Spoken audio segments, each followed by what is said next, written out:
क्या आपने कभी सोचा है कि दुनिया का सबसे छोटा देश कौन सा है? ऐसा देश जो इतना छोटा है कि आप कुछ ही मिनटों में पूरा देश घूम सकते हैं, लेकिन फिर भी उसका प्रभाव पूरी दुनिया पर पड़ता है। आज हम बात करने वाले हैं दुनिया के सबसे छोटे देश वेटिकन सिटी के बारे में। सबसे पहले एक आसान सवाल, जब हम देश कहते हैं तो हमारे दिमाग में बड़ी जमीन, शहर, सड़कें और लाखों करोड़ों लोग आते हैं। लेकिन वेटिकन सिटी इन सब परिभाषाओं को पूरी तरह बदल देता है। वेटिकन सिटी कहां स्थित है? वेटिकन सिटी यूरोप महाद्वीप में स्थित है और यह पूरी तरह इटली की राजधानी रोम के अंदर बसा हुआ है। मतलब एक देश दूसरे देश के अंदर, फिर भी पूरी तरह स्वतंत्र। क्षेत्रफल और आबादी, वेटिकन सिटी का क्षेत्रफल लगभग 0.49 वर्ग किलोमीटर है। इसे आप ऐसे समझिए, यह कई बड़े स्टेडियमों से भी छोटा है। यहाँ की आबादी लगभग 800 से 1000 लोगों के बीच है, जिसमें ज्यादातर पादरी, सुरक्षाकर्मी और प्रशासनिक लोग शामिल हैं। यह दुनिया का सबसे कम जनसंख्या वाला देश भी है। वेटिकन सिटी देश कैसे बना? अब सवाल आता है, इतना छोटा इलाका देश कैसे बन गया? इसकी कहानी जाती है सैकड़ों साल पीछे। ईसाई धर्म के प्रमुख नेता पोप का निवास यहीं रहा है। 1929 में लेटरन ट्रीटी के जरिए वेटिकन सिटी को एक स्वतंत्र राष्ट्र का दर्जा मिला। तब से यह पूरी तरह अलग देश है, अपना शासन, अपने नियम और अपनी पहचान के साथ। शासन प्रणाली, वेटिकन सिटी दुनिया का इकलौता देश है जहां राजा या प्रधानमंत्री नहीं, बल्कि पोप सर्वोच्च शासक होते हैं। यह एक थियोक्रेटिक स्टेट है, यानी देश का शासन धार्मिक आधार पर चलता है। पोप का चुनाव पूरी दुनिया से आए कार्डिनल्स करते हैं और यह चुनाव बहुत गोपनीय प्रक्रिया होती है। क्या वेटिकन सिटी का पासपोर्ट होता है? हाँ, वेटिकन सिटी का अपना पासपोर्ट होता है, लेकिन यह बहुत ही कम लोगों को मिलता है। यह पासपोर्ट स्थायी नागरिकता के लिए नहीं, बल्कि जिम्मेदारी के आधार पर दिया जाता है।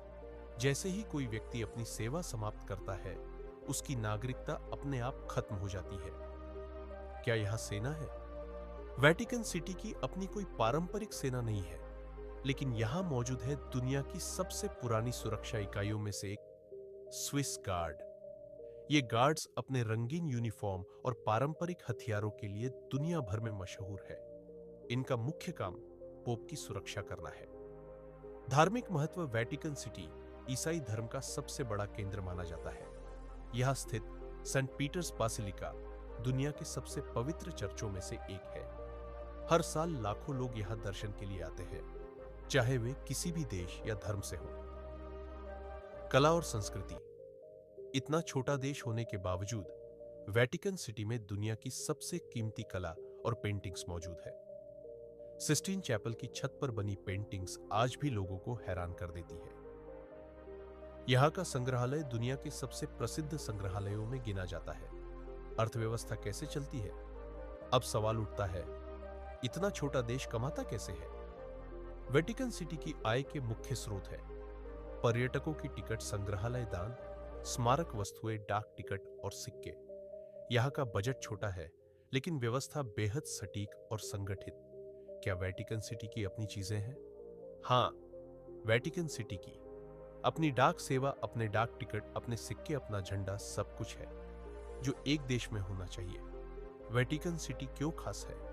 क्योंकि यह साबित करता है कि देश बनने के लिए आकार बड़ा होना जरूरी नहीं। संस्कृति, इतिहास और प्रभाव आकार से कहीं ज्यादा महत्व रखते हैं।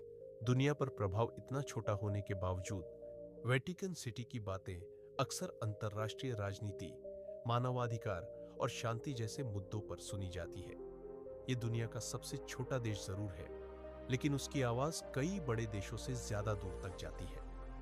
निष्कर्ष तो आज आपने जाना कि दुनिया का सबसे छोटा देश सिर्फ नक्शे पर छोटा है, महत्व में नहीं। वेटिकन सिटी इतिहास, धर्म, कला और राजनीति का अनोखा संगम है, जो इसे बाकी सभी देशों से बिल्कुल अलग बनाता है। अगर आपको यह ज्योग्राफी जीके वीडियो जानकारी भरा लगा हो, तो वीडियो को लाइक करें, चैनल को सब्सक्राइब करें और कमेंट में बताइए, क्या आप कभी वेटिकन सिटी जाना चाहेंगे?